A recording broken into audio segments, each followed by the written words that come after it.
반갑습니다. 워칩입니다. 오늘은 조금 생소한 브랜드를 소개하게 되었네요. 이 시계는 아르젠티라는 브랜드이고 알리익스프레스가 아닌 이베이나 아마존에서 판매하는 제품입니다. 저는 이베이에서 경매로 저렴하게 구매를 했는데 아마존에서는 299달러 정도로 한화로 35만원 정도에 팔고 있더라고요.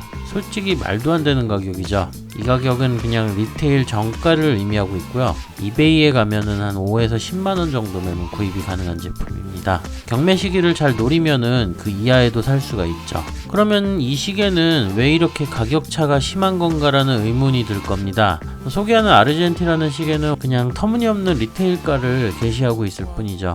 그럼 이베이에서는 왜 싸게 팔지에 대해서 생각을 해봤는데 제 생각은 아르젠티의 제품들이 사이즈가 큽니다. 기본 45mm 이상의 시계들이 많죠. 결국 재고가 쌓여서 방출하는 게 아닌가라는 생각이 들긴 했습니다. 우선 다마르라는 모델이 정확한 정보는 없지만 여러 컬러가 있는 걸로 보입니다.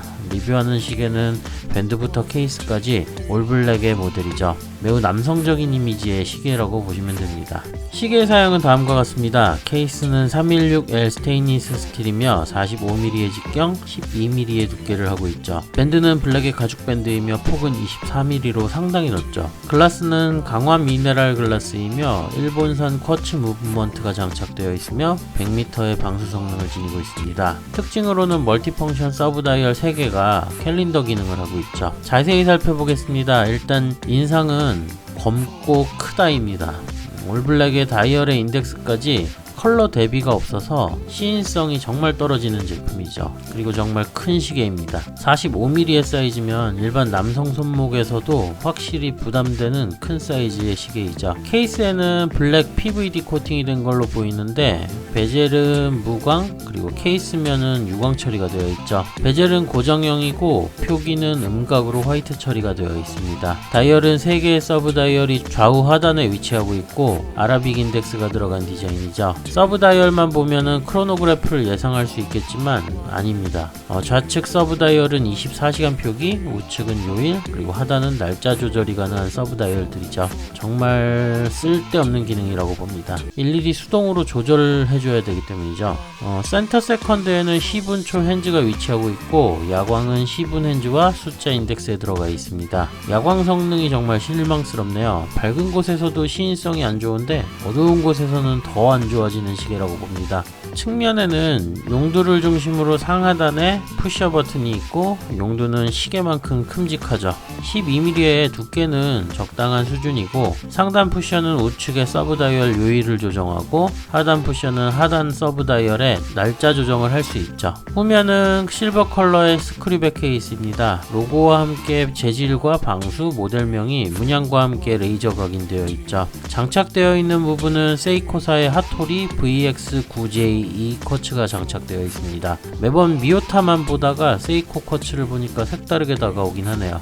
밴드는 블랙의 솔리드한 가죽 재질이며 24mm의 폭으로 상당히 큰 사이즈입니다. 드문 사이즈이죠. 시계가 워낙에 큰 사이즈이다 보니까 밴드의 폭도 적당히 큰 것 같습니다. 특징으로는 파일럿 시계에서 주로 볼 수 있는 리벳이 끝에 달려있죠. 보통은 이 리벳이 실버 색상인데 이 시계는 일관성 있게 올블랙입니다. 버클까지도 블랙이죠. 손목에 올려봤습니다. 일반 컬러부터 사이즈까지 묵직한 인상이죠. 블랙 외에는 특별한 컬러가 없어서 튀지도 않고 요란하지는 않은 시계입니다. 러그 폭도 넓고 손목을 전부 감싸는 느낌이 있어서 시계가 비정상적으로 크다는 느낌은 덜하죠. 그리고 쿼츠라서 가볍고 편한 착용감을 보이고 있습니다.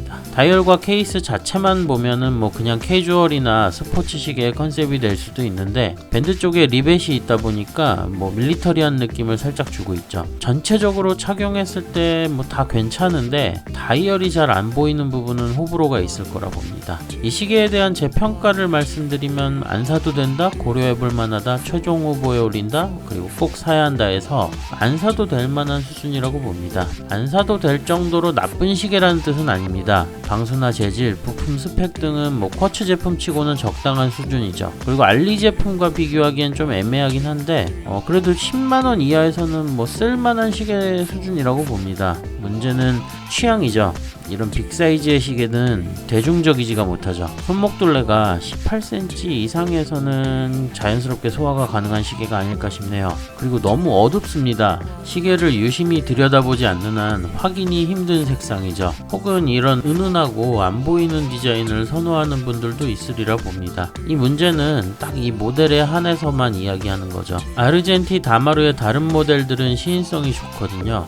마음에 드신다면은 다른 컬러 모델들까지 고려해보는 것을 추천드립니다. 저는 나중에 야광도료만 좀 사다가 부분적으로 업그레이드 해보고 싶은 욕구가 살짝 들었네요. 아무튼 중국 배송이 먹통이 되는 바람에 알리 제품들을 많이 늦게 받아보게 되었습니다. 이베이 구매품들을 오랜만에 리뷰하게 되었네요. 필요한 시계를 소개 못드려서 아쉽긴 한데 뭐 이런 시계도 있구나 하고 봐주셨으면 감사하겠습니다. 오늘의 리뷰는 여기서 마무리하면서 다음에도 다양한 주제로 찾아오도록 하겠습니다. 시청해주신 분들께 감사드립니다.